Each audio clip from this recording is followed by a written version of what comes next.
A very good morning to you as you join us on Aso Morning this beautiful, beautiful Tuesday. Some people have refused to resume work, and others are still basking in the Salah celebration. I can understand. After all the reunions and sweets and togetherness that happened, you need to relax some more. But I also know others who have resumed work.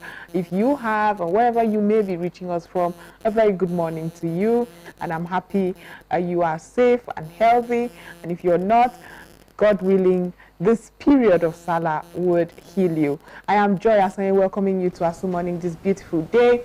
As usual, as it is here here on the show, we start with a newspaper review segment where we look at stories that make front page this morning, analyze those stories, and also give you an idea as to what's going on around Nigeria, sometimes around the world. After that, today we'll be going to our interview segment, this time talking about environment. How do we stop plastic pollution? How do we stop plastic pollution? That seems to be what our life is about. Everything is plastic. How can manufacturers be more environmentally conscious and sensitive to the environmental challenges we have? Well, that's going to be a very interesting conversation right there, but that will not be all. Rather, we have agriculture for today and tomorrow, giving us those very smart, intelligent, and innovative solutions to the problems we have, the issues we have around agriculture. And the beauty about what we're doing today is we're talking about the environment, and agriculture is largely affected by the environmental changes, climate change. So how can we be better adapted in spite of the climate change that we face? Interesting conversation we'll have on today's edition. We'll go for a very short break to return to introduce my guest, and we go straight to the newspapers this morning. So stay with us. Promises to be very interesting.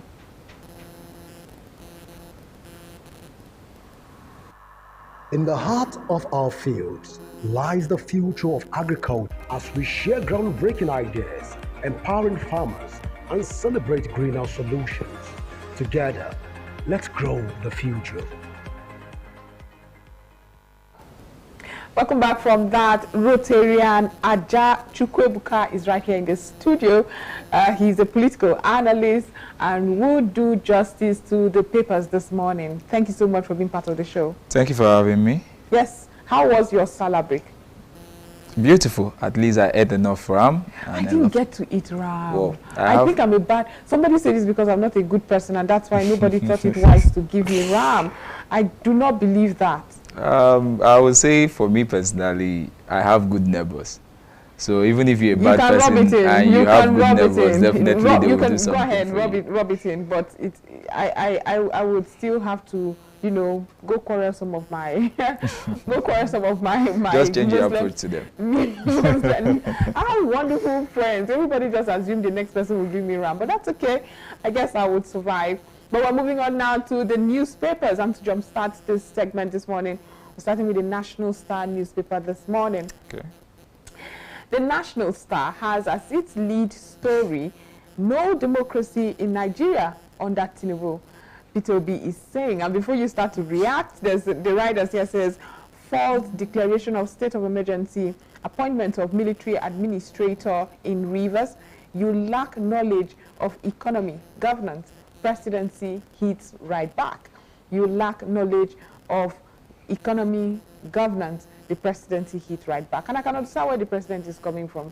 Very often we are good commenting, criticizing when you're not in the helm of affairs. I remember Tinubu, before Tinubu even, the past President Buhari, it was really loud how Jonathan had brought our economy to a standstill. How can we be buying fuel for 160 naira? And here we are today. But as it's very typical of politics, you see this criticism. But what do you make of this? To me personally, I feel that everybody is entitled to his opinion. And if you check it concurrently, we are in democracy, no longer a military regime. So I never expected the military governor to be in that state till now. I believe there are rule of laws, there are manners of procedures of things. We have our legislative, we have our judiciary. The right thing should have been done, because if I'm not mistaken, this is over 3 months that he has been in power. So whatever they are trying to have solved, 3 months is 90 days is enough for them to have taken care of it. So the opposition telling them that's Peter will be telling them that this is wrong. He's working as an underdog, which is one thing that the opposition have to do. They are always the underdogs, so they have to like put the government in power on their toes. Using good luck, like you say, 2013, if I'm not mistaken, when he wanted to remove subsidy, what happened? The opposition hit the streets. Even the current administration, headed by our president, Tinubu, he did that. He protested. Buhari, who was the past president of Nigeria, also protested, and there were other prominent individuals that we saw hit the street, and all of them voiced out their mind. So Peter will be saying almost the same thing now. I don't think he's wrong. Or it's new. It's new. It's something. It's something that from politicians, yes, absolutely. yes. Okay, so well, you're right. We constantly record this criticism, and that's the beauty about democracy. Definitely. You need opposition. You need opposition to be on toes. Exactly, to keep you on your toes. We have other stories still on the National Star newspaper this morning. Right below the masthead, there is federal government pledges 20% reduction in maternal mortality rate in 2027. Pledges 20% reduction in maternal mortality rate. I think we can do way better 100%. If we only improve our primary health care centers, equip them better, but then that's just me. I mean, when I look at the health sector, I see very little things that should be done. I don't think it's rocket science. There's no reason why a woman in labor should die. There's no reason why routine drugs cannot be given free to Nigerian women who cannot afford it. How much is if you go through the routine drugs is unfortunate. Pharmaceuticals have also skyrocketed, and you look at some of the dilapidated not medical centers now, just primary health care that's closest to Nigerians, and you don't want your person to go there, you know, and there's an awareness issue too. But in your thoughts, 20% less maternal mortality rate, what do you think? To me, we can achieve more than that. Absolutely. 100%. And I believe there are a lot of NGOs which can partner with the government to ensure that this happen. And using the rate the FCT minister is working, he's doing some great work. Because there was a period I bumped into an article where a woman died during childbirth, and that hospital was sanctioned by him. So I think if we are holding individuals accountable in a lot of things wouldn't be happening. That is the honest truth. The only problem I'm seeing here is that we Nigerians, we are lackadaisical towards things. Even I myself, am I holding myself accountable before the next person? So if we can hold ourselves accountable in some of our decisions, some of our actions, understanding that these things falls back to us, it will go a very long way to reduce a lot of things. Now, still driving it into education sector, how many graduates are well qualified to be medical doctors? We are hearing the issues of individuals passing through school, but school is not passing through them. But then again, these individuals you just mentioned go all over the world and they thrive. These same individuals, when they leave Nigeria, the shores of Nigeria, they thrive. They do really well. And there was such a time certain countries will come to Nigeria to recruit doctors and all of that. And it's unfortunate that because of these same issues we are mentioning, there's an exodus of medical practitioners from Nigeria. Now, if you check it, the best brains are the ones living. I don't know about that. The best brains are, to me, the best brains are the ones living. People will come after you for that. But let's move on from that story. Like we have established, we can do better. 20% is just too small, if you ask me.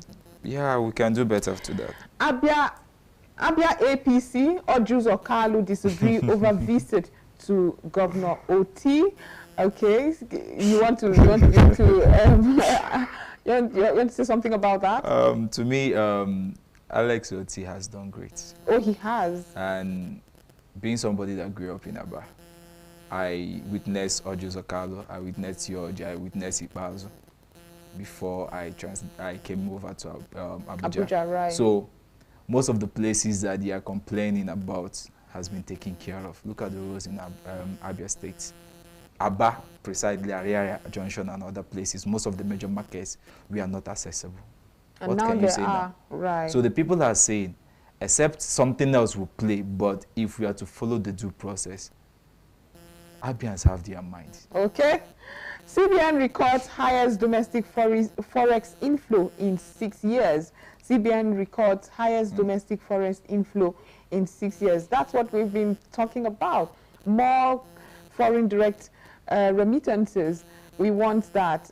We want foreign remittances. And we have recorded highest in 6 years. Is this precipitated by the economic challenges your village people are facing? Exactly. If before now, 5 people will call you when, I mean, our brothers and sisters in diaspora, 5 people will call you from Nigeria to say we can feed. Right now, half of the village is calling to say, guy, we cannot feed. Is that what has increased the remittances? And we're having highest domestic forex inflow? There's always cause and effect. Oh, absolutely. And I'm asking you for the cause now. And to be very, very sincere with you, people make a lot of calls this time around more than before. Because for support and help for basics, people are suffering. Yes. Now, when you make those calls, yes, definitely, if there are results, this is what will happen. But when those calls are not being placed, when you have your basics, you depend less on people, you depend less on asking. So I think, for me personally, I think that is one of the reasons why this inflow is much, because with this inflow, with the cause and helps that is coming forth. It's the highest in 6 months. I think that's the reason. For me personally, I don't know for another person. That's why it has increased. Yes. Well, we still have other stories here. Troops kill terror kingpin in Yobe State. That's a good one. Alleged 19 billion naira fraud while we drop charges against Fidelity Bank MD. The Accountant General of the Federation is saying that Niger governor donates 1 billion naira to Mokwa flood victims. That's a very good one. I hope it's not cash donations, as this has been our stock in trade. I really hope that infrastructures that were affected are rebuilt with this 1 billion naira. I hope that some buildings are replaced instead of, again, cash. Cash is not the best. I don't know how to. I don't like cash palliatives. Cash is not the best. It's not the best. Yeah. While it can help, I want sustainable development that people can, that is tangible, you know. Basic infrastructures, I think, is the best way to go about this, because it will affect everybody. Everybody will benefit from it. But in cash donation, who are you going to give? Who will you give and who will you leave? I mean, it wouldn't even go round. It will go round. That's the truth. If it does go round substantially, these are individuals that are hungry. The main purpose won't be achieved. Chibubuka, you are a businessman. Imagine I give you money now. As much as you love business, the first thing you do is make you look for faith now. You know how Nigerians will say, now who chop they do business? Now who chop they do pressure? Now who chop they do pressure? So the first thing you're going to do first of all is, I need to feed. And then these are people who are already victims of flood. Their houses have been wiped away. Exactly, businesses have been wiped away from flood. What matters to me right now, above everything, is ensuring that their means of livelihood is restored. There's shelter for them instead of cash. I hope more than anything that this cash is going is not going to be given, but rather into, like you just said, infrastructure. To me, the cash aspect of it is just a short-term stuff for me. So, but if it's infrastructure, it's a long-term stuff. It's going to help out to like take care of them for as long as possible, so far as the infrastructure is there. Absolutely. But the cash, how many days do you normally finish 100,000 naira? Exactly. So to me, the infrastructure is the best thing to invest in this kind of situation to help them out. So quickly, let's move on to several of the stories here. Power sector expert NOC proposed 20-year, $10 billion annual investment plan. Our power, we're here again. Somebody was saying it's unfortunate that the children growing up these days still, just like just like all of us, the first word you learn is not father or mother, is up nepa. It's not up nepa. You know, it's unfortunate that that's it. But we'll just quickly move on to the next story right here. The Punch newspaper. The Punch newspaper is our next story this morning. The next paper this morning instead. The Punch has, like we had established for a couple of days now, this was still since last week, where the FCTA administration is welcoming His Excellency, the President of the Federal Republic of Nigeria, to the commissioning of the newly rehabilitated International Conference Center. This is going to be, remember that it's a 17-day commissioning plan, and I think for the next 17 days, we would be having papers take the commissioning for this. Well, let's move away from that. And right above the masthead of the Punch newspaper, it says here, defection, Hurricane Tinubu sweeps 12 more senators, reps. Defection, Hurricane Tinubu, that's what he's called in the papers these days, Hurricane Tinubu. But they should have known. He came as Siwaju. What do you think about people leaving? But before you respond, let me quickly read the rider here. It says, APC caught 4 PDP governors, 10 Akwa Ibom National Assembly members to join ENO. 2 Edo Nasarawa senators to quit SDP and the Labour Party. There's this movement of strong opposition members to the APC. What are your thoughts on it? To me, Tinubu on his own, the Excellency is a factor on his own, because I will still tell people, look at what happened during the APC primary. How many aspirants stepped down for him. So he's the Asiwaju. He already have his own factor. Boy. He knows how to penetrate them. And most times, I will always say, most of our political parties don't have that, their personal philosophy. Most of our politicians move according to their own personal interest, not what the people... But that's what politics is. Nobody ever moves because of anything else. It's personal interest. To me, I think politics is far beyond that. It's far beyond that. Yes. And what do you think, why do you think others leave Nigeria from any part of the world, stays in a certain political party? You think it's because of the people?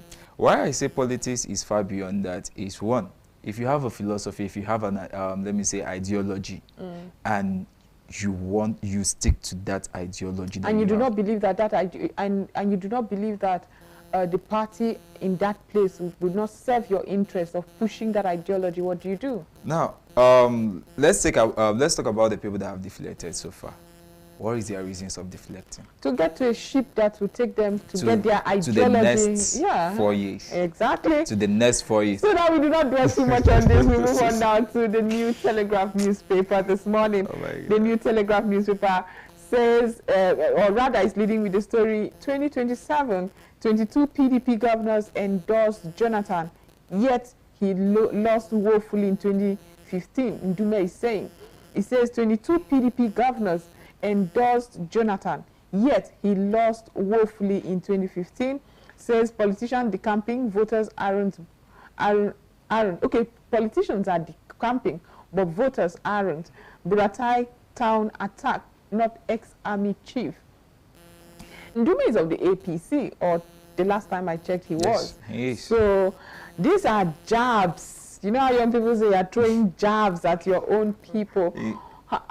What does that mean? Does it mean that he's not impressed by the movement, or he's charging the APC to do more than just talk about the big wigs and those in the higher echelon to move? Where do you think he's going with this? I think him personally, he's somebody that's, yes, this is my party, but when we are doing the wrong things, he speaks out. He's Is not. this the wrong thing? I want to establish it. Is this, first of all, the wrong thing? Okay, APC have his ideology. That's the truth. And people that they are coming in, what are their plans? Are they going to stick with your ideology? Are they going to destabilize the ideology? You know, the bigger they say the bigger the merrier, right? What's the difference between APC ideology, Labour Party ideology, and PDP ideology? Everybody, to me, the PDP ideology. Now, Mama born all of them. not. And it's okay. What would you say the ideology is? Okay, because if you read about other parts of the world, there's a leftist, there's a right wing, and all of that, and it determines what you even eat, what you believe in, lifestyle choices. So what is the ideology that the APC will say makes me different from the PDP? Okay, for the APC, check when they were being formulated, 2014. What happened? What was their major ideology? Do you remember what formed the APC? The people that formed the APC? Yes. What is the ideology of all the people? The ideology was to remove Goodluck Jonathan. Is that an ideology? That was the major thing that was there in their mind. What do you mean by ideology? Chukwuebuka, I need to move on because at this point I don't know where you're going. You carry me, they go, I don't know. That cannot be an ideology. But at the footer of the New Telegraph newspaper, it has here, Wike hosts PDP stakeholders, says G5 governors saved Nigeria. Says G5 governors saved Nigeria. How interesting is that? Money my husband kept for Nigeria vanished after his death. Miriam Abacha is crying out. Money her husband kept for Nigeria vanished after his death. Kept for Nigeria? That's another question you would ask, especially when we keep recovering loot from the Abacha. Abacha loot doesn't seem to come to an end. And she's talking about the one that vanished. Oh man, you know how it is. People helped themselves to it. But it's unfortunate that Nigeria has lost so much money in this way. Of course, Abacha loot. Every government have benefited from it since he died. Oh yeah. And I'm still asking myself this question: does it mean that what this man took doesn't end? Doesn't end at all? Because now the wife analyzing that most of the money, because from what she said, vanished. That means what vanished, for her to cry out this loud, what vanished and what we have recovered is as if we have not gotten to where everything is. Because to me, I'm still surprised about this. Absolutely. Now the Daily Times newspaper we go. The Daily Times here says, we are in power, but all is not well. Ndume fires warning shot at APC. We are in power, but all is not well. Ndume fires. And it's very convenient for somebody like me listening to him, because that's the motto. That's the ship that brought you into power. If you're not doing well, take responsibility. If I'm crying out that the APC government is not favoring the people, I don't want to see AP. Are you trying to align with me? What are you trying to do to act like you are relatable to my plight? I don't believe you, sir. I feel like you should say this to your people. Ensure that you do the right thing in your small space. In your small space, you may not be doing well, but what are your constituents saying? Are you representing them well? But that, again, is just my thought. I don't just trust politicians who come up to act as if they are aligning with the people. They understand the plight of the people. We are not doing well. Oga, you are them, they are you. You don't seem to have anything to comment on that. So let's quickly move above the masthead of the Daily Times newspaper. INEC reforms under scrutiny ahead of 2027 elections. INEC reforms under scrutiny. And I will ask you this. You are a very young man, and often I have criticized the participation of young people when it comes to certain issues like this. We are very rife on social media discussing how, oh my goodness, INEC didn't do right by us. INEC promised us premium time publishing of the result. They didn't, and all of that. But this is a very, very, very pivotal time where we are talking about electoral reforms, and I'm not hearing young people contribute their so much in what we should do to ensure if there are lapses and holes that must be covered. I expect young people to be loud at this time. But we're talking about Two-Face having a second wife or something like that. It irritates me. And then when elections come and things don't go your way, or things are not as seamless or flawless as you want them, you complain, you point fingers, you accuse, you disrespect. Sometimes they are insulting people's fathers. And I'm like, you had an opportunity to lend your voice. There are town hall meetings, there are engagements, constitutionally required before these reforms come to bear. But we don't participate. To me, most of the youths are misplacing their priority. I'm a youth. Most times, if some youths are like complaining that the government is bad, the government didn't do this, the government didn't do, the first question I will always ask the person, did you vote? And to be kind with you, most of the youth will tell you boldly that they didn't vote. So now, when you are not participating, because one thing I've learned over time is that when you are apolitic, you are still political. When you are not participating in politics at all, you are still political. Exactly. So why will you still not participate while you are still political? Because every action you take, there is always an effect to it. Absolutely. So I think the youth have to like leave the social media for a while. Face the reality at a time. I don't think one has to live for the other. Simultaneously, you can manage the two of them, but you have to like, to me, you have to like manage it. Management is the best key. And when you invest your energy in a particular place, you see the results you need to get. But for us, the youth, we invest our energy mostly on social media, saying things that are not relating to the benefit of this country, which I think is a wrong priority. And the politicians are already exploiting that because they know that we are not even getting closer to it. We only talk without actions. So what we need to do is we need to get involved. Get involved from your local community. Absolutely. I am not an indigenous of Abuja, but I try as much as possible to like participate with my local community. Exactly. Like flow with them, try to learn even their basic language so that when there is something that I need to know, I can know how to flow with them. Absolutely. That is the best thing we have to do. And you must make an effort for that. And if you don't invest something, nobody's going to give it to you at the platter of gold. You have to first of all put in your time, your talent, and your treasure before you start reaping. But we just want to reap without investing. That is the problem we are having. So the youth have to like leave their comfort zone and like put in that effort to like make sure that things are working out fine. There are a lot of youths that are trying. But we still need to. The percentage is very, very low. Absolutely. We need to try them more. We need to do better. Now we move to the Nigerian Tribune newspaper this morning. The Nigerian Tribune says, I've had the entire page taken by the invitation of the FCTA to the president for the commissioning of the newly rehabilitated International Conference Center. But beyond that, the Nigerian Tribune newspaper was able to have here Naira may stabilize around 1,600 and 1,650 in near term. That's coming from experts. That's the stability we are excited about. Naira at 1,600. Naira at 1,600 to $1. And maybe the 165 should be to pounds. It's to euro. We can do better. But what happens?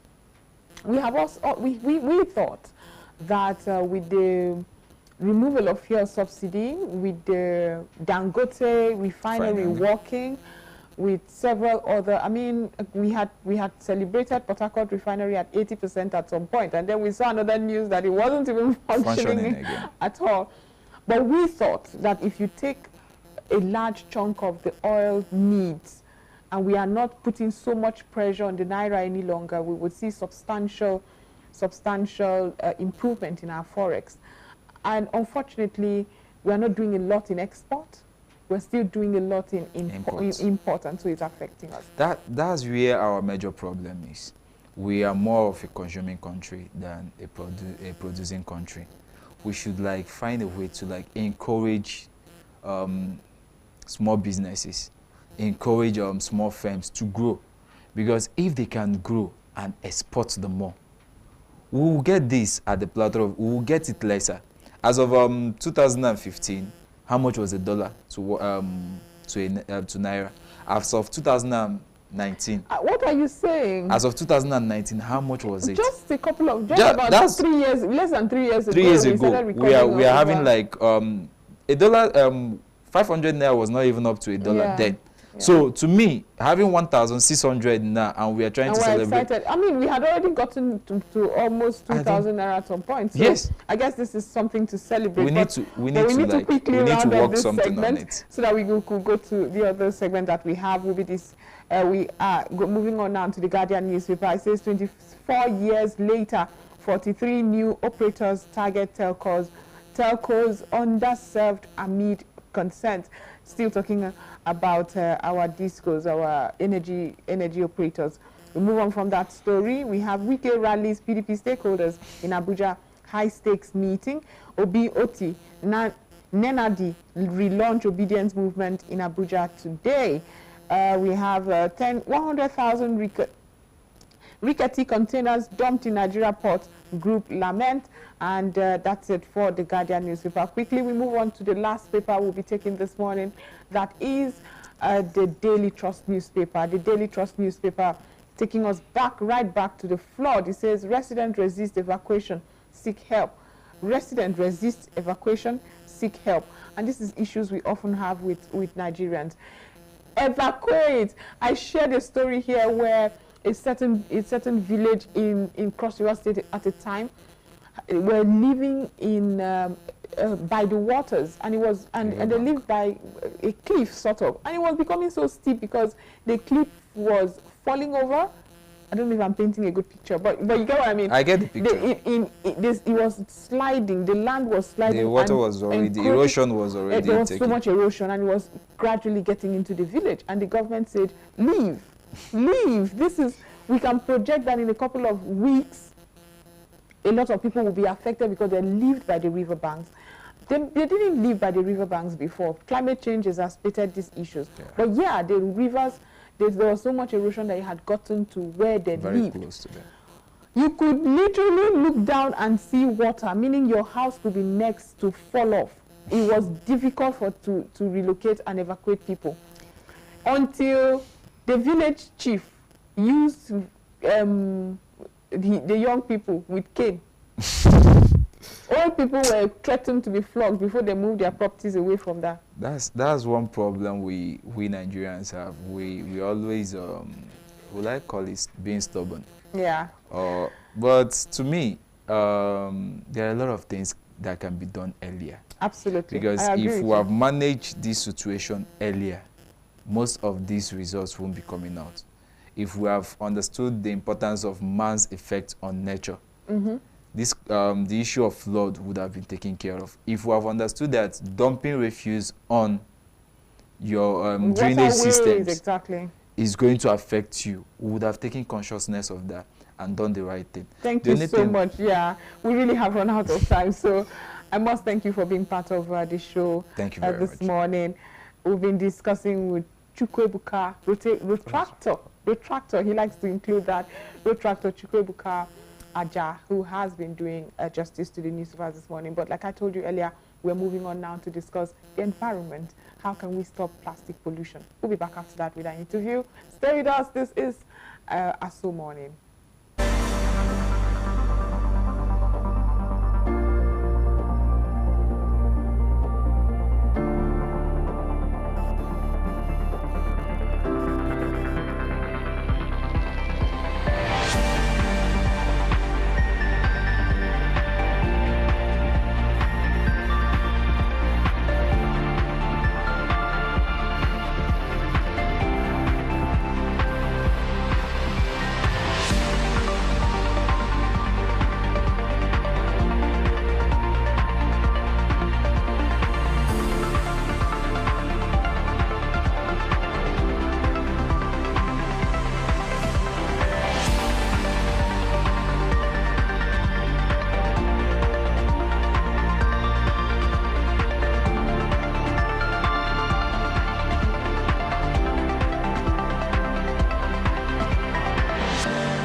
In the heart of our fields lies the future of agriculture, sustainable, innovative, and powered by smart solutions. From the rich soil of Africa to high-tech farms around the globe, agriculture is evolving to meet the demands of tomorrow. At the intersection of tradition and technology, we discover smarter ways to grow more, waste less, and harvest greener. Together, we are cultivating a future where every harvest sustains the earth and its people. Join us 9:30 a.m. Monday to Fridays on Aso TV, channel 392 DSTV, Star Times, channel 127, or YouTube live stream, GSA Initiative. Agriculture for today and tomorrow, as we share groundbreaking ideas, empowering farmers, and celebrate greenhouse solutions. Together, let's grow the future.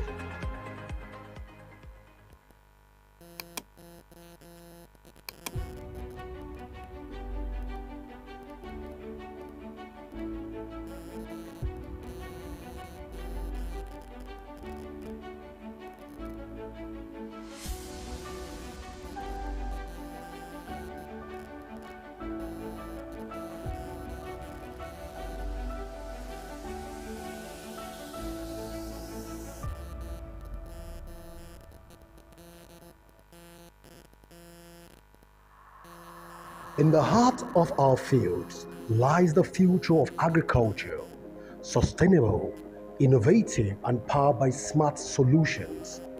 From the rich soil of Africa to high-tech farms around the globe, agriculture is evolving to meet the demands of tomorrow. At the intersection of tradition and technology, we discover smarter ways to grow more, waste less, and harvest greener. Together, we are cultivating a future where every harvest sustains the earth and its people. Join us 9:30 a.m. Monday to Fridays on Aso TV, channel 392 DSTV, Star Times, channel 127, or YouTube live stream, GSA Initiative. Agriculture for today and tomorrow, as we share groundbreaking ideas, empowering farmers, and celebrate greenhouse solutions. Together, let's grow the future. In the heart of our fields lies the future of agriculture, sustainable, innovative, and powered by smart solutions. Welcome back from that. It's wonderful to know you're right there. Like I told you, we would be discussing the International Environment Day 2025, and this year we were talking about land restoration and how we can end plastic pollution, drought resilience, and all that. It couldn't be more timely, especially for Nigeria, where impact of land degradation and climate-related flooding have become an urgent national concern. So joining us right now to discuss these very important issues is Dr. Uche Agbanusi. As you already know, he's a regular when we talk about environmental issues. He's a former national president of the Nigerian Environmental Society, a public policy expert and analyst. He's a doctor of public health administration and former head of environmental health department, Abuja Environmental Protection Board, a fellow of the Nigerian Institute of Town Planners. I have been badgering him to become a fellow of the NES. And he claims, he insists that speed kills. I should calm down. Thank you so much for being part of the program. Thank you very much, Joy. But you are here being a fellow of several organizations and institutions. But let's not go into that. Like I said in my opening, the World Environment Day came at a very timely period for Nigeria, where we are recording so much floods. First of all, you have been hammering on low-hanging fruit, if possible, if that term works, for Nigerian government for interventions. How do you feel when we still record these climate-related challenges? Well, I feel so bad because One of a renowned chemist said this word, that if you continue to treat the same problem in the same way without changing your methodology or without changing your approach, he said that is the height of madness. This issue we have been treating, we have been talking about these issues time without number. We have been deliberating on all these things. We have been seeing the impact of all these misuse of the environment and even the impact of climate change to human environment. Yet, we are just talking without much action. I've seen less actions on the ground, but much talking on the radios, on the television, and other places, and various fora, where people will just, we shouldn't be talking without acting. Because when we talk without acting, then we must have mixed the connection between action and talking. Mm-hmm. We must act. We must act the talk, and we must make sure also that we talk the act. Right. That's why we must marry the two together. If you don't do that, then we are missing something. There is a lacuna, there is a gap between these two, action and talking. You must act when you talk. You must talk for people to act. Exactly. And so we have this issue of flooding. It's been a perennial issue in our environment. And people, properties, and lives have been lost all over the years. And every year we come around to still lament and still talk about flooding in our environment. As if we didn't see it It is not new. We have these issues either caused by man, either man's inactions, or man's irresponsibilities in handling his environment. We have not checked our environment properly. And that is why we are having this problem of flooding in our society. What we're supposed to do, we have not done. And we are always there to lament year after year. Lamentation cannot give us the answer to our environmental problems. We must act to make sure that our environmental problems are addressed properly, head on. And that is the only way we can say that we are going to achieve something even in this, our human environment. I mean, last time you were here, you were just as sad because we had recorded flooding and again climate-related issues. The president, the government, public office holders seem very charged to evacuate. But what would you expect done moving forward so that it's not just about talking and lamenting? What would you expect a serious government at this moment to start doing now to ensure that we mitigate these environmental challenges? Yeah, I think one of the things the government of the day must do is to make sure that they put the professionals into confidence, take them into confidence, believe that they have ex-heads in our society who can actually provide solutions to our environmental challenges. That is number one.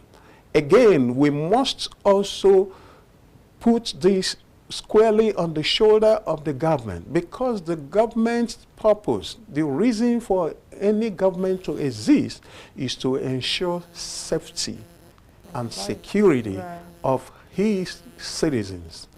We must continue to take it back to the government. If we must get it right, the government must do policies And when they when they do all these policies, they must carry the people along. And when they carry the people along, there must be that urge, that steadfastness to make sure that those policies are implemented. Because I always say, policies that are not implemented are just as good as not being in place. Laws that are not effected, are not enforced, are just as useless as not being there. So we must put it on the government. Let them take the leadership position in this issue of safety and security of Nigerian citizens. We must not continue to lament and look for where we can pass these bugs to. The government must take it on as their own responsibility to treat this issue. Nigeria has been a very big country with various resources, both human and material resources. We cannot be seen to be lamenting like this every year. That is why I started by saying the government should put their trust and confidence in the professionals they have. We have a lot of professionals in Nigeria that can help to advance solutions. But even when you advance those solutions, it also behoves on the government to bring in their strength, their power to back up the implementation, because the laws are being made by the government. Yes, the government is still expected to make sure that those laws are being implemented so that our environment will be safe, so that our lives will be secured. And these are some of the things. Look at what happened recently at Mokwa, where you have, yes, you could be a flash flood, it could be a flood that may have emanated from overflows from either River Niger or wherever. But all these things, I can tell you that studies have been done over the years, and these predictions of this flooding must have been made by professionals. But where are they? Who is taking them along? This is not the first time we are seeing flooding, even in this nation, Nigeria.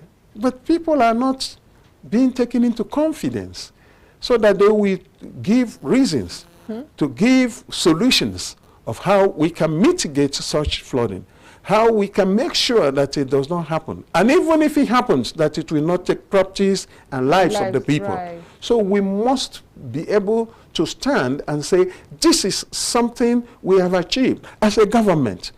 Security and safety of the citizens still depends on the government. That is number one responsibility of any and every government that is anywhere in the world, including Nigeria. Including Nigeria, of course. But when you hear stories, there was a video some time ago of loads and loads of trucks filled with felled trees and wood that was being exported. And I found that a bit irresponsible, because the government didn't seem to even know that that activity was going on. And I don't think we are giving that much intentionality when it comes to replanting trees, where urbanization is taking over, basically. How do you feel hearing that? Well, I also saw such videos. I saw them on the WhatsApp, where we have trucks and trucks load several. Of... They were, yes. They were and they were either moving them out of Nigeria borders. And we have a government. When such things happen, when you see such a thing, it will alarm the government for them to take action, to begin to ask the people that are responsible, where are these things coming from? Because you can't tell me that logging is something you can do secretly. No. Logging is a noisy activity. It's a noisy activity. There is no way you can tell me. Then we don't have forest guards. We don't have people. We don't have government in such states. It is crazy for me to see such things. And in fact, I began to imagine. I said, there must be some kind of collaboration. There must be a kind of collusion. There must be a kind of assistance for these people to do this and succeed with it. And nobody is saying anything. And the thing ended in WhatsApp. And I believe that such activities are still going on in our forest zones today, and nobody is doing anything about it. How can we continue in this rigmarole? How can we continue in this going forward and backward? It is not right. We must do something. People, responsibilities must be apportioned to, blames must be apportioned to people, responsibilities must be taken up by people. Is it the office of the forestry department of that state or the federal forestry department? Whoever that is responsible for such a logging must be held to account for it. Accountability, holding people to account, is what is lacking in our society today. Absolutely. And somebody will tell you, oh, just leave him. He's my brother. Yes. He's my sister. He's my relation. He's from my hometown. He's my ethnic group. He's my, he's my classmate. All sort of things. The ridiculous one is, oh, but somebody else had done it and you didn't. And you didn't do it. From another tribe, you didn't. You didn't do it. Him. So now you're going after me. But let's also talk about this 2025 World Environment Day. It's focusing on beating plastic. I think that's where the world is looking at now. And when you look at Nigeria, I know that the government of Lagos State has started putting a plastic use, is doing something about reduction of plastic use, even fining, I think, for plastic that is not single use. If you go purchase, if you go buy products, you no longer have the complementary plastic. You now have to pay for the paper bags, or rather the plastic bags, the polythene and nylons. And yeah, there's a certain fine sort of in a bid to reduce plastic. My first question would be, is that something that it's doable, replicated across board, and how sustainable do you think this is? Why is it not doable? It's doable. We can actually go back to paper bags than using the nylon so recklessly in our society today. I know while growing up, even the bread, the cover for bread right, was just paper, which is also biodegradable, because all these things are from trees and what have you, and some from cellulose materials. Why can't we begin to research on this?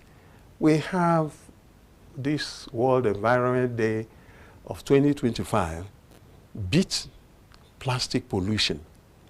That is the theme for the commemoration of 2025 World Environment Day that held on the 5th of June of every year. And we have just passed the 5th of June, and it was widely commemorated, and people talked about it. Many things were done. People, and even within this week, people are still doing things. Absolutely. And in fact, the entire month will be rife with those activities. Yes, those activities, like I said, activities is very important. Put those things to practice. Demonstrate it instead of talking. We must have to demonstrate it. And I know that my society, Nigerian Environmental Society, NES, is various chapters, where about 36 states of Nigeria. We have activity in FCT, FCT chapter. By tomorrow, 11th of June, we're going to demonstrate this practically by going to Otako Motor Park to sensitize the people. Oh, fantastic. To teach them. Yeah, that's going to be a roadwalk, and we are going to also get to Otako Motor Park demonstrate it. People want to see. People want to see how you can save the environment, how we must enlighten the people. We must teach the people. We must show them practical demonstration of how these things could be done. And that is one of the things I believe that people will learn more, because people tend to learn more from what they see. Right. What you do, not what you talk most of the time, but what you do. However, we are clamping down on plastic, on nylon, to single-use plastic. My question will be, what other options do we have? If you leave the shores of Nigeria, if you're buying paper bags, they are sturdy and strong enough to carry your whatever you have. But back here, even if you want paper bags, where do you see them? Okay. Let me just enlighten us on this issue, because people are also talking about paper bag, paper bag, paper bag. Yes, paper bag is very important. But don't forget that papers are made from pulps, and pulps are from trees. And what you're now advising is that our trees should go down, so that we can make bags we can use for marketing. Well, we can intentionally, the response is often that we can intentionally replant trees. But this how long will it take a tree to grow? You see, all these demonstrations we do, we say tree planting, and all the rest. And after the demonstration, what else? Who goes back to check those trees? How many of those trees are being planted? All those things you do demonstration is very good. It's for learning. Right. Do you understand? And it's for teaching, to tell people that they should take care of their trees in their environment. But let me ask, so many of our people that are given plots of lands, what are they doing? You just give them plots of land, maybe they have trees inside the plot. They will put bulldozer and pull down the whole trees and begin to plant flowers, and turn those their compounds, they turn them to bricks and coal tars. They use them to decorate their compound. They have forgotten that those things that we give them the oxygen they need to survive here on earth, that they have removed them, they have killed them. The funniest thing is sometimes they remove the natural grass to put the plastic grass. And then put plastic grass. What are we doing? So most of these things, we're talking about plastics. Plastic pollution.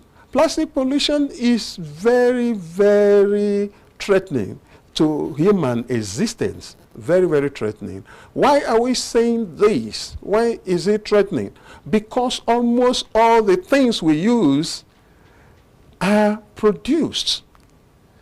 Almost all the things we use are plastics, ranging from the chairs, from our vehicles, from our bumpers, from our tires, from all these things. These are even the cooking utensils we have in our kitchen. We have come to live with plastics. There's no way we can say we cannot use plastics. But all I was trying to advocate is that instead of telling people to go and cut down the trees so that we will get papers in the shopping places, why can't we use what we call cellulose materials? Cellulose material is a natural polymer that you can use. And it's degradable. It's biodegradable, and that's why we call them bioplastics. Where are our chemists? Where are they? These are people, where are our chemical engineers? Where are they? This is the place they will thrive to begin to give examples to us. Get all these cellulose materials. You can get cellulose from animal horns. You can get it even from tortoise covers. Right. Yes, you can get it from rubber, plant. You can get it from plants and animals. Cellulose. Why can't we research on all these things and begin to use those cellulose materials, to use them to make even bags we can use in our shopping plazas, in our markets? We can use that instead of using this synthetic material that is produced. This synthetic material, they are not natural polymers. They are industrially produced synthetic materials that are with chemical processes, you know, and when they develop such things, they use it to put in various uses. When you talk about plastics is not a single material. This is something that is. So how can we? This is so. Plastic is so versatile. It is. It is so versatile that we can use. It's a material so versatile that we can use all over the world, and it has come to live with us. Yeah. So now my challenge is on the chemists Right. and chemical engineers, and I will ask them question: what are the reasons why you are in existence? Because most of the time I have discovered that our professional bodies have turned to social clubs where people go to talk about, I want to be the president, I want to be the secretary, I want to be this or that. They're looking for positions. What is the essence of forming a professional body? If that body cannot be a solution provider for the society, why is this for professionals? I can give you a short story of a lady that came to me looking for a job, and that time I was still in service. He came looking for a job, and I asked her, what is your area of specialization, or what course did you read? She said, I'm a chemist. I read chemistry. I said, beautiful. In fact, you're supposed to be an employer of labor. Why are you looking for labor? I mean, looking for job. You're supposed to be an employer of labor.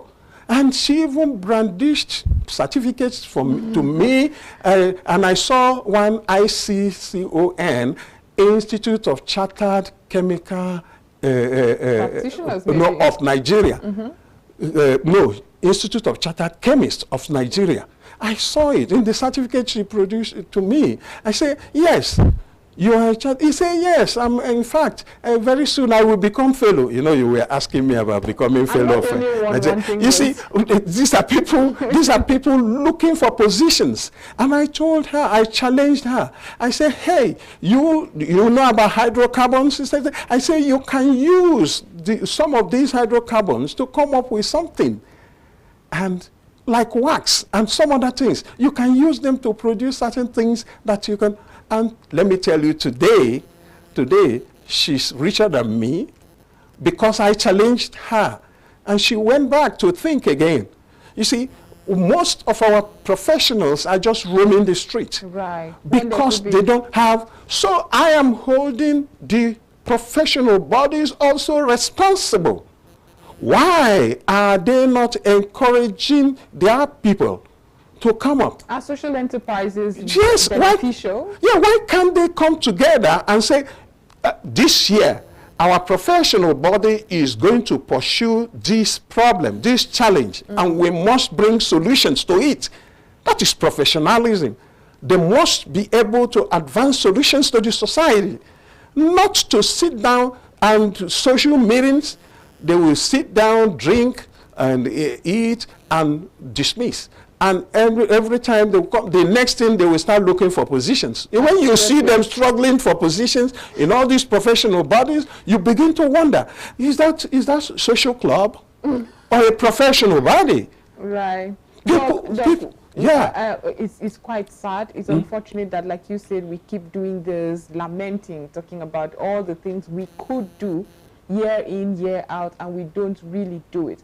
So who would you charge now in your parting words to take this seriously? We can't be recording so many people die of flood and drought simultaneously in a country as beautiful as Nigeria. Yeah, I will tell you that the head of all these must be the government. Right. I cannot stop saying it. It must be the government that must drive the process, because the government has the power with the laws for implementation, for enforcement. They've been given all these powers. Yes. Government should do that. Then I think also that the professional bodies should also arise from their social meetings and begin to do something to put up challenges, see the problems we have in our society, and begin to advance solutions to such problems. Pick up one challenge, environmental challenge or human challenge, and begin to work on it, even as a group. So that this year you say, okay, we have been able to work on this and we have come up with this result. That is what you should be. That is professionalism. You must be able to get to the society and begin to provide solutions to societal problems and challenges. Exactly. That is number 2. Number 3, we must think about individuals. Every human being is responsible for his or her own action or inactions. Why must we begin to fling polythene bags outside the window or windshield of our cars, of moving vehicles?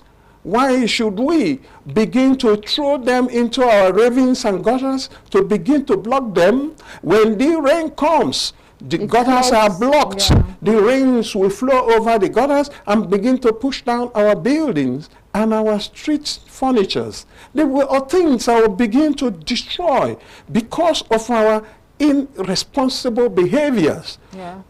Gutters are made for liquid waste movement and not for solid. But go around, even here in Abuja. And sometimes, let me tell you, sometimes I will see them, the government people, maybe it's a way to find money for the boys. Do you understand? You see them, they will go and evacuate gutters in our and leave those evacuated debris Right along the gutter. Like you're just a linear. And yes, and the thing will be linearly spread.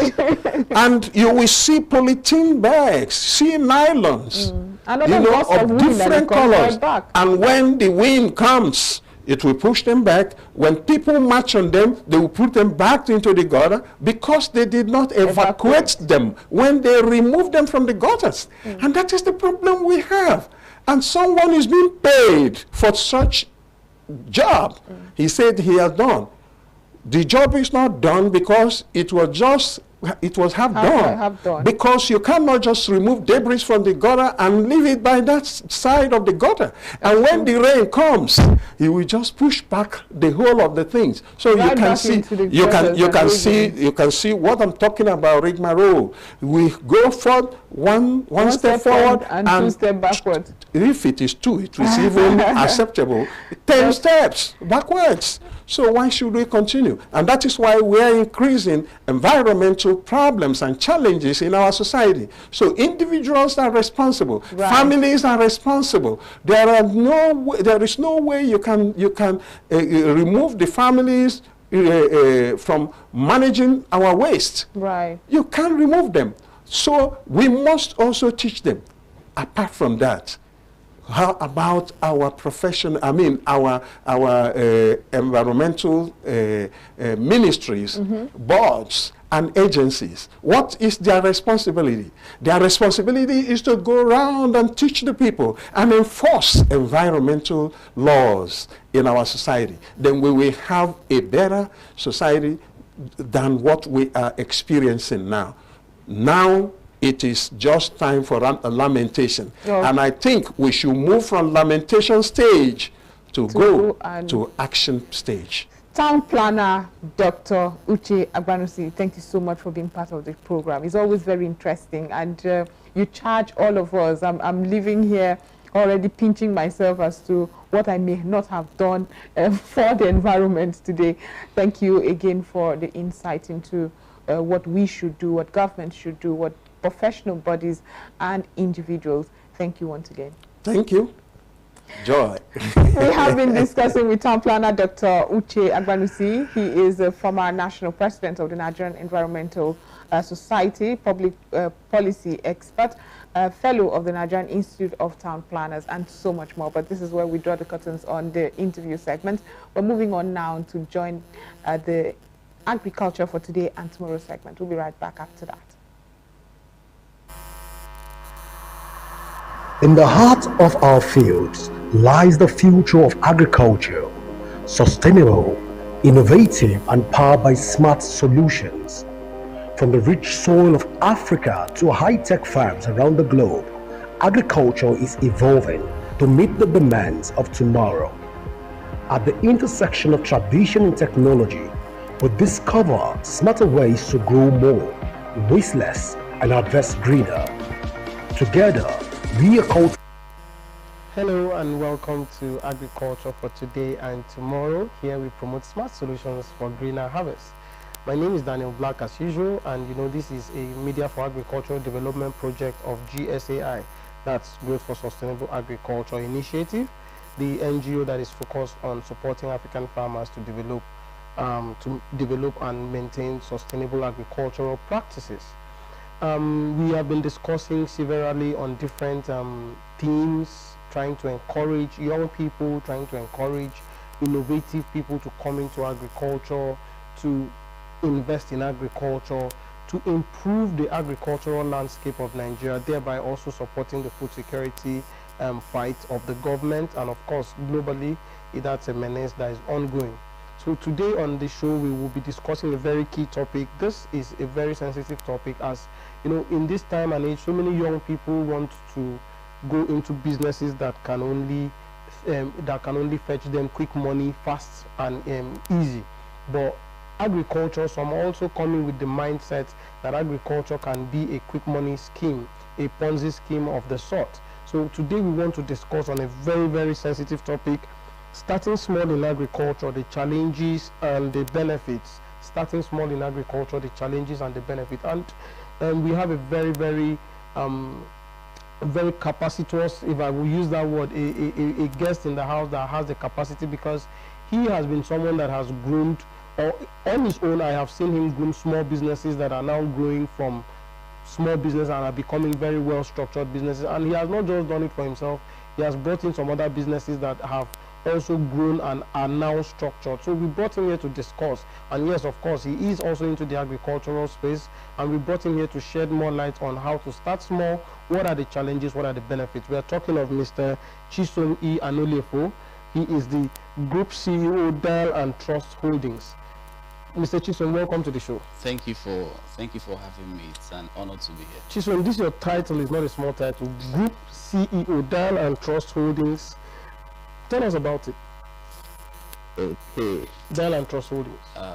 It's also good to, since we are discussing the topic starting small, yeah, it's also good to state that Dial and Trust Holdings didn't just wake up one morning and become a holding company. We started as a small business, registering as a business name with the name Mycin Enterprise. Wow. From there, we transitioned, incorporated other companies before we now have what we call Dial and Trust Holdings. So basically, Dial and Trust Holdings is an investment company that is interested in key sectors in Africa, which includes agriculture, of course, also real estate, hospitality, and we are equally looking at finance as we progress. Wow, Dial and Trust Holdings. Okay, so yes. Thank you for that introduction, but let's tilt into the agriculture. Let's go into the core focus. I know that you have some investments in agriculture, and of course I'm also privy to how some of them started, right? So this question I'm asking, I know that you'll be answering out of practical knowledge. So did you start small, especially in the agricultural space? Oh, that's quite funny. Because okay, like you said, I'm going to be very, very much practical. Please, by all means. I started small. Don't just say you started small, define small. When I mean small, did you have one feather and today you have 200 chicken? When I mean small, when I started my poultry farm, yes, I started with 20 birds. Okay. At the balcony of my house. Balcony of your house? Yes. Great. That is where I started from. Okay. Then from there we grew them. I learned in the process, because period before then it wasn't like I was an agricultural expertise or maybe a poultry expertise or a veterinary doctor. Okay. I had no experience. As a matter of fact, I started learning online. Oh wow. That is where I started learning about poultry. Then I had a friend who was a veterinary doctor, of course, so I was equally interacting and getting some knowledge. So I learned in the process. From 20 birds. from 20 bets, and currently we have not grown so big, especially for the poultry. We have not grown so big, but currently we have about 527 bets. Wow, currently. wow. Now that is good. Yeah, you may want to be modest about it, but that is good. Now let me ask you a question, sir. You started with 20 bets from your balcony. Why? Why did you start from your balcony? Wasn't it inconveniencing? Why did you have to start with 20 bets? Okay, that is where the idea of starting small comes in, and me, I normally used sorry, to let me say pause a that. bit, because hold that thought. Why I'm asking you this question is because there are so many young people sitting and saying there's nothing for me to do. Exactly. And probably they have bigger balconies. In fact, probably they may have resources that can get them more than 20 bets. So I want to understand what prompted you. Is it that I want to understand what prompted you to do 20 bets and start there. Okay, first of all, as someone who is new in the system, I didn't just want to go rent a farm space, a land, or buy a land and start erecting structures immediately without having any prior knowledge of the business. Yes. So I had to start so small, start at my balcony, so that the business is close to me.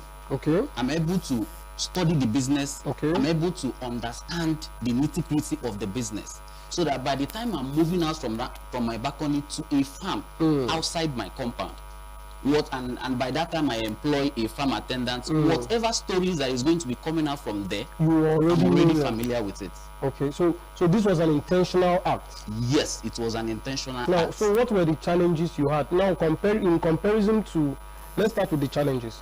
In comparison to now that you have 500 and something bets, with when you had just 20 bets, what were the challenges that you had? Okay. Some of the challenges I had was the technical aspects, the knowledge, because like I said earlier, I was a novice in the game. So at first I started with that 20 bets. Funny enough, because I started with brooding. I started brooding when they were from brooding. Yes, from brooding stage, because I wanted to understand all about the business from the lowest level. Okay. So the first 20 bets I bought, I actually lost about 13 of them. Wow. You lost 13. I lost 13. It was remaining 7. As a matter of fact, I had to go buy another 20 again. Wow.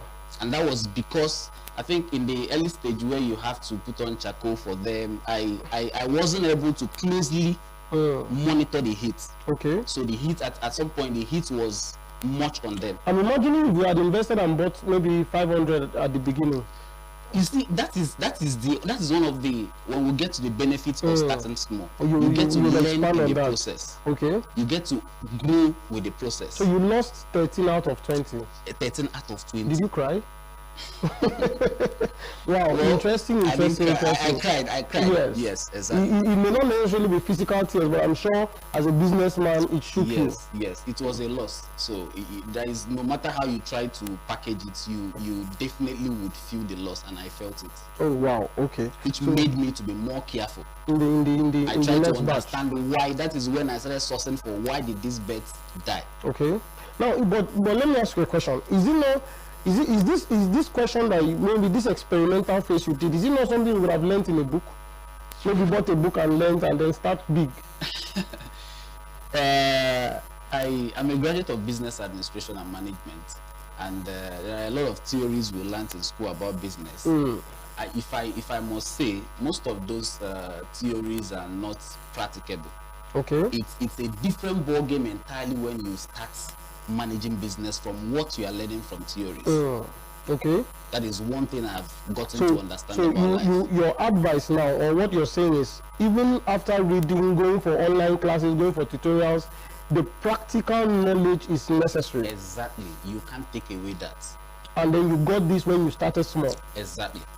But okay, anyway, this question I think is because I wanted to ask you what if you started big, but like, okay, so let's move. I think that question answers itself. Because if you started big, you lost 13 out of 20 bets. That's about over 50%, say 60%. So imagine having 500 bets and you end up losing about 300. At what level did you lose this? I lost them when they were 3 weeks. After feeding them for 3 weeks. After feeding them for 3 weeks. Wow, wow. That's so okay. So now let's move because of our time. What are the benefits you feel you have gotten because you started small?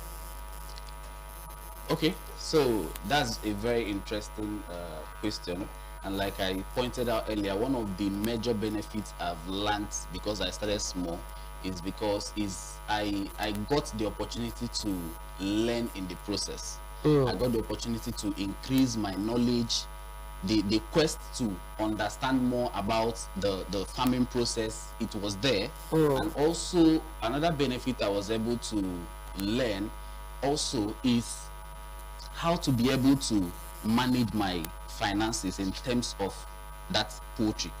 Okay. How to be able to manage my finances, because at some point, especially in the feeding aspect, if you don't calculate your finances very well, you might end up feeding them more than you should have.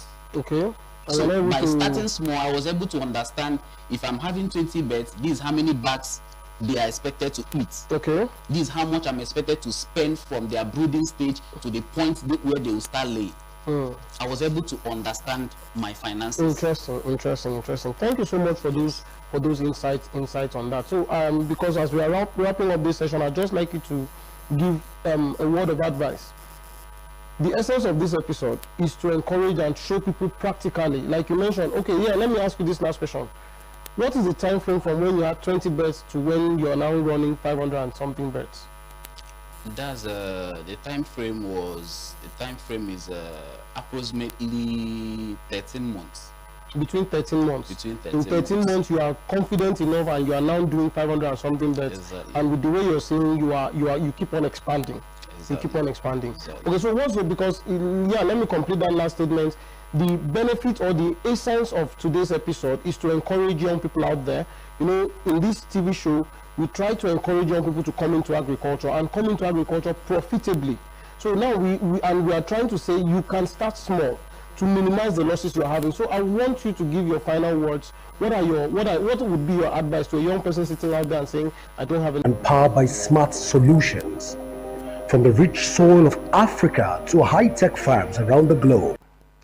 Daniel Black, that was a very interesting conversation right there. Thank you once again for always giving us and pushing it to fore those very important engagements that are necessary to give us that food security that we keep talking about. But it's time to end today's edition of Aso Morning. I am very happy to have the conversation that we did today. I hope you learned a thing or two or maybe more from today's edition. Rest assured, we'll be back tomorrow with so much more. Do have a productive and beautiful Tuesday.